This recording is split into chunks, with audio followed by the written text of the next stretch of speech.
नाज़रीन, ब्रेक के बाद आपको कहेंगे खुशामदीद। बात हो जाए कुछ मुल्कीर हड़ताल की। ताजिर तंजीमें बिजली के भारी बिलों और टैक्सों के खिलाफ सरापा एहतजाज हैं, आपके इल्म में है। और ताजिरों ने कराची से खैबर तक कारोबारी मराकज़ बंद कर दिए हैं। ताजिर क़यादत का बुनियादी तौर पर मकसद यह है कि हुक्मरान तबका ताजिर तबके और आवाम से जीने का हक छीनना चाहता है। लेकिन सवाल यहाँ पर यह है जान कि अगर मुलाजमत पेशा लोग टैक्स देते हैं, आप टैक्स देते हैं, मैं टैक्स देता हूँ, तो फिर ताजिर बरादरी टैक्स क्यों नहीं दे सकती? तो मसाइल हल ना हुए तो हड़ताल का दौरानिया बढ़ाया जा सकता है, ये कहा गया है ताजिर तंजीमों की जानिब से। बिजली के बिलों और टैक्सों के खिलाफ ये मुल्क गिर हड़ताल है। कराची से खैबर तक कारोबारी मराकज़ तमाम बंद हैं। लाहौर, कराची, पेशावर, कोयटा समेत दीगर शहरों में भी मार्केट्स हमने देखा कि बंद रही हैं। हड़ताल के पेश नज़र मुख्तलिफ शहरों में तो स्कूल्स भी बंद रखे गए हैं, बच्चों की स्टडीज़ भी मुतासिर हो रही हैं। और रही सही कसर जो है जमात इस्लामी और JUI ने पूरी कर दी। उन्होंने भी कहा कि हम हड़ताल की हिमायत करते हैं और हम इनके साथ, क्योंकि अपोजिशन जमातों को तो सियासत करने का मौका मिल जाता है ना ऐसे मौके पे। लेकिन देखना ये भी चाहिए इन जमातों को कि मुल्की मफाद किस में है। अगर मईशत इस वक्त सबसे बड़ा चैलेंज है और मुल्क का पहिया चलाने के लिए, IMF की शराइत को पूरा करने के लिए और IMF से जान छुड़ाने के लिए सबको टैक्स नेट में लाना ज़रूरी है, तो फिर सियासी जमातों को तो इसकी हिमायत करनी चाहिए, ना कि एहतजाज का हिस्सा बनना चाहिए। तो इस्लामाबाद की इंतज़ामिया ने एहतजाज के पेश नज़र रेड जोन की तरफ जाने वाले रास्तों को भी बंद किए रखा ताकि कोई नाखुशगवार वाक़या पेश हाल से बचा जा सके। और क़यादत का कहना है कि टैक्सेस और बिजली के बिलों में इजाफे को मुस्तरद करते हैं। आज सिंध के तमाम छोटे बड़े शहरों में भी कारोबार मुकम्मल तौर पर बंद हैं। हुक्मरान तबका ताजिर तबके और आवाम से जीने का हक छीनना चाहता है। ये कहते हैं ताजिर दोस्त, वो कहते हैं जो ताजिर दोस्त स्कीम आई है वो भी हमें मौजूदा सूरत हाल ताजिर दोस्त की, तो क्या वाकई में ये ताजिर कहते हैं कि ये जिस सूरत में मौजूद है हमें इस सूरत में बिल्कुल काबिल कबूल नहीं है। ये मेरे ख्याल में को टीज करने के लिए नाम ऐसा रखा है बिल्कुल। तो जो नुकसान अभी तक हुआ है मुल्क में ताजिरों की शटरडाउन हड़ताल से मुल्क की डगमगाती मईशत को अरबों रुपए का नुकसान पहुंचा है। और एक अंदाजे के मुताबिक नाज़रीन, एक दिन की हड़ताल से कौमी खजाने को 50 से 60 अरब रुपए तक का नुकसान उठाना पड़ा है। तो इसके साथ साथ जो रहनुमा अतीक मीर, उनका ये कहना है कि कराची में एक दिन कारोबार बंद होने से 5 से 8 अरब रुपए का नुकसान होता है। और इसी तरह बिजली के बिलों और टैक्सेस में इजाफे के खिलाफ ताजिरों की जानिब से मुल्कीर हड़ताल भी की गई और मुल्क की पहले से डगमगाती मईशत को अरबों रुपए का नुकसान हो गया। तो ये एक बड़ा लॉस है।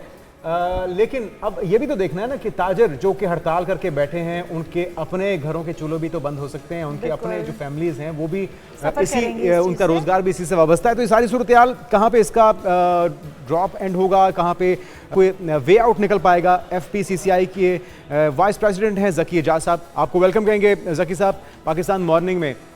सबसे पहले तो ये नाम आपको कैसा लगा, ताजिर दोस्त जो पॉलिसी है? और अगर हर कोई टैक्स दे रहा है, हुकूमत का मौक़िफ़ ही है, हम किसी तौर पे किसी की तरफदारी नहीं करेंगे, लेकिन हुकूमत का ये कहना है कि जब सारे शोबे, जब हर पाकिस्तानी टैक्स दे रहा है तो फिर ताजिरों को टैक्स देने में क्या एतराज़ है?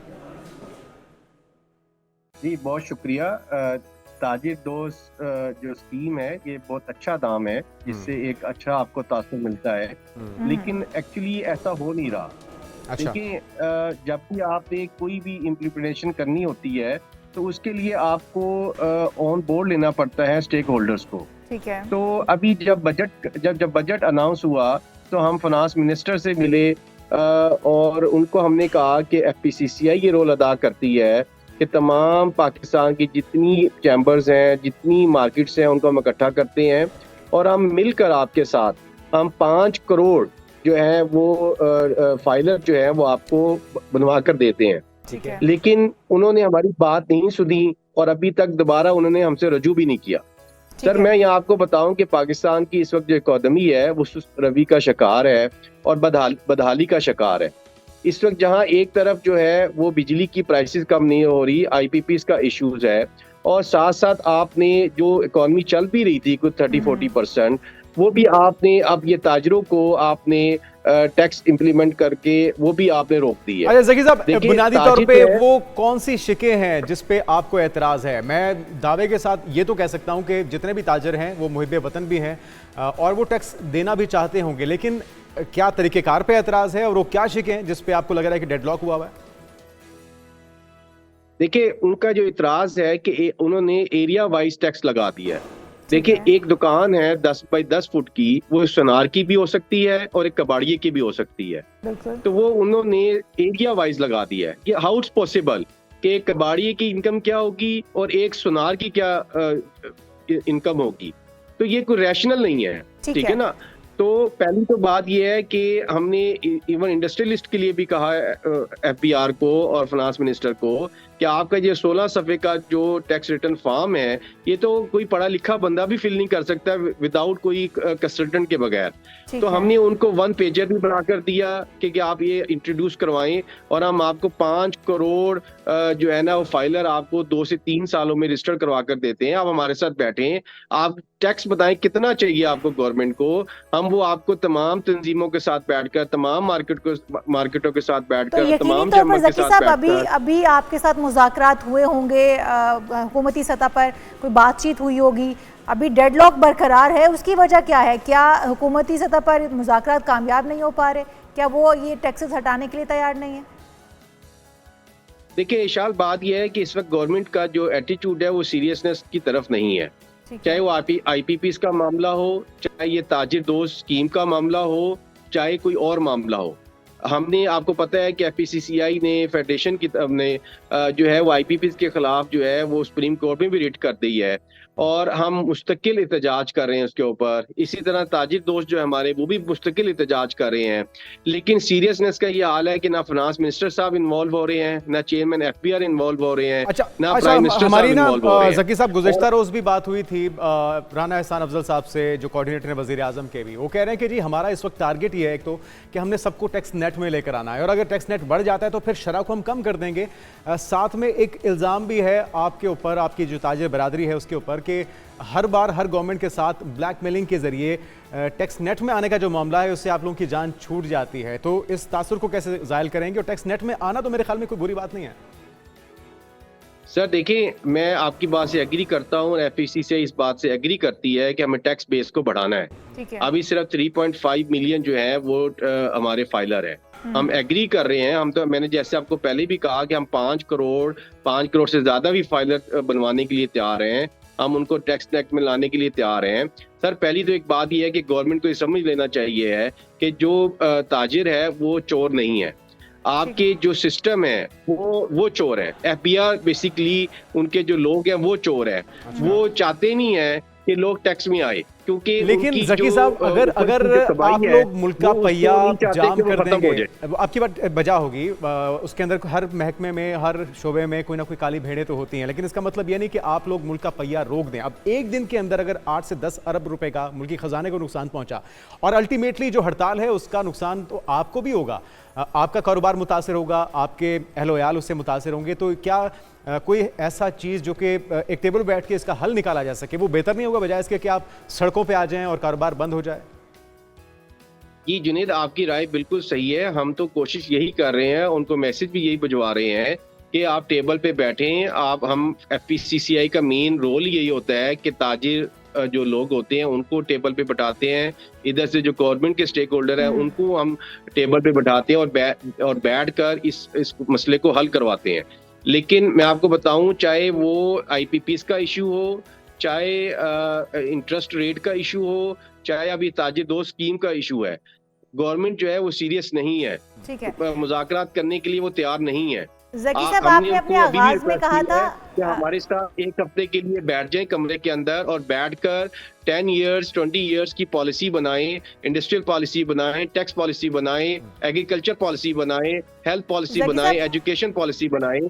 लेकिन ये जो भी गवर्नमेंट आती है वो अपना टाइम पास करने की कोशिश करती है और लॉन्ग टर्म कोई पॉलिसी बनाने के लिए तैयार नहीं है। बिल्कुल ठीक कह रहे हैं कि हुकूमत इस पॉइंट पे आके सीरियस नज़र नहीं आ रही है, वो पॉलिसीज़ में आप लोगों को शामिल गुफ्तगू भी नहीं किया जाता, आपकी सजेशंस भी नहीं ली जाती। आपने आगाज़ में एक बात कही कि एरिया वाइज टैक्सेस लगाए गए हैं, जहाँ पर एक कबाड़िए की दुकान है वहाँ पर सुनियार की दुकान भी है, तो उनके ऊपर भी एक ही लेवल के ऊपर टैक्सेस लगाए गए, जबकि हुकूमती नुमाइंदे ये कहते हैं कि अगर किसी का कारोबार कम है तो उसके ऊपर टैक्सेस भी नहीं लगेंगे, उसी तरह से टैक्सेस कम हो जाएंगे। इसके ऊपर भी थोड़ी सी रोशनी डालिएगा कि जब हुकूमती सतह पर ये दावा है उनका कि हम उनका बिजनेस देखते हुए उसके ऊपर टैक्सेस लगा रहे हैं, आप कहते हैं कि हर एक को एक ही तराजू में तोला जा रहा है। इशाल, मैंने आपको एग्जाम्पल ये दी है कि उन्होंने साइज वाइज जो है ना वो टैक्स लगा दी है, कि उन्होंने कैटेगरीज कर दी है कि इतने स्क्वायर फुट से बड़ी दुकान होगी तो उस पर इतना टैक्स होगा। अब वो दुकान एक सुनार की भी हो सकती है और एक कबाड़िए की भी हो सकती है, तो मैं इसमें ये कह रहा हूँ कि दोनों की जो वैल्यू है वो सेम होगी क्या? उसी स्क्वायर फुट के एरिया से वहां से हो सकता है 1 करोड़ रुपए की इनकम हो रही हो और हो सकता है 10,000 की इनकम हो रही हो। तो जिसकी 10,000 की इनकम हो रही है गवर्नमेंट ये कह रही है कि अगर उनकी आमदन कम होगी तो उसके ऊपर टैक्स भी कम लगेगा। अगर किसी की आमदन 1 लाख रुपया है तो उसके हिसाब से उसके ऊपर टैक्स ऐसा नहीं है, बिल्कुल ऐसा नहीं है। उन्होंने फिक्स लगा दिया है, उन्होंने इनकम के ऊपर नहीं लगाया। बिल्कुल ये डिबेटेबल चीज है, लेकिन जरा आप भी रहनुमाई कीजिएगा। जो हमारे फैक्ट्स एंड फिगर्स हैं वो हमने नाज़रीन तक पहुंचाए। आपके पास क्या डिटेल्स आई कि एक दिन की आपकी कल की हड़ताल से कितना नुकसान हुआ है ओवरऑल मुल्क की मईशत को? और अभी एक और भी चीज़ हमने ना आज के प्रोग्राम में ज़की साहब जो आगाज़ किया है वो मूडीज़ की रिपोर्ट से किया है। उसने एक दर्जा बेहतरी की है पाकिस्तान की रेटिंग के अंदर। तो ऐसी सूरत हाल में जब हमें मुल्क की मईशत को सहारा देना है और एक अहम सुतून है ताजिर बरादरी इस मुल्क की मईशत को बेहतर करने में, तो आपको नहीं लगता कि आपको भी हिस्सा डालना चाहिए? और ये हड़तालों से मसला हल नहीं होगा, मैं फिर वही बात करूँगा। ज़रा पहले बताइए कितना नुकसान हो सकता है अगर यही सिलसिला इसी तरह जारी रहा तो? सर ये देखें, पहली तो बात यह है कि नुकसान तो होगा और हर तरफ होगा, ताजिर को भी होगा और गवर्नमेंट को भी होगा। सर बात यह है कि अगेन कि अगर हमने अगर इस वक्त अंडरस्टैंडिंग ना ली, ठीक है, आप ये देखें कि इस वक्त जो है 50% इस वक्त इंडस्ट्री चल रही है। अभी हम लास्ट फ्राइडे को फैसलाबाद में थे, वहां पर 70% क्राइम रेट बढ़ गया है।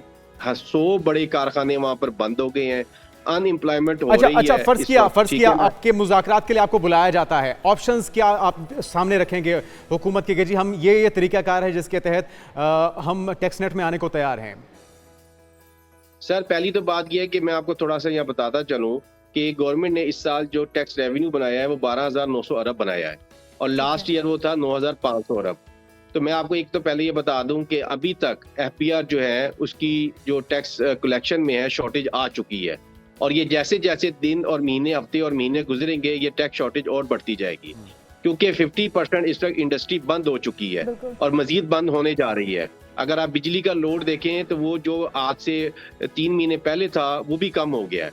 हमने गवर्नमेंट को यहाँ रिक्वेस्ट की है कि इस वक्त बांग्लादेश में हालात की वजह से इस वक्त पाकिस्तान के पास एक अपॉर्चुनिटी है कि अगर वो उसको ग्रैब कर ले, इस वक्त गवर्नमेंट 9 सेट बिजली कर दे तो उसको फायदा हो सकता है। तो गवर्नमेंट को इतनी सिंपल सी बात भी समझ में नहीं आ रही है। तो मुझे आप बताएं कि ये ताजिर दोस्त जो स्कीम है या ताजिर दोस्तों का जो मुतालबात है वो उनको कैसे समझ में आएंगे? वो अच्छा अभी तो सियासी जमातें भी जो अपोजिशन की सियासी जमातें हैं वो भी आपका साथ दे रही हैं और जमात इस्लामी JUI भी। गवर्नमेंट को जुनैद साहब बात यह है कि गवर्नमेंट को इस पर नाखून ले लेना चाहिए, अकल के नाखून इस वक्त ले लेने चाहिए कि अगर कोई ऐसे हालात बने और पॉलिटिकल पार्टीज भी इसका हिस्सा बन गई तो एक हमारे सामने बांग्लादेश की एग्जांपल सामने है।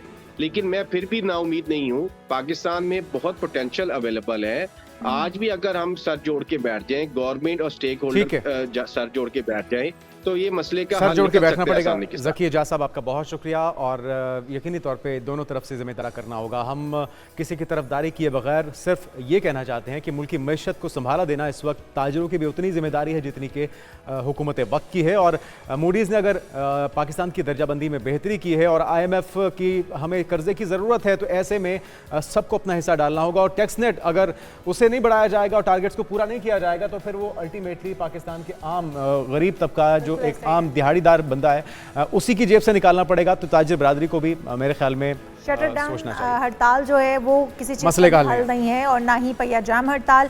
जिस तरह से हमारी कुछ सियासी जमातों की जानिब से भी कॉल आ रही है और हमारे ताजिर बरादरी की जानिब से भी, तो हमें इससे गुरेज करना चाहिए ताकि आने वाले वक्त को हम मज़ीद बेहतर कर सकें, अपने मुल्क के लिए कुछ बेहतरी साबित हो सके।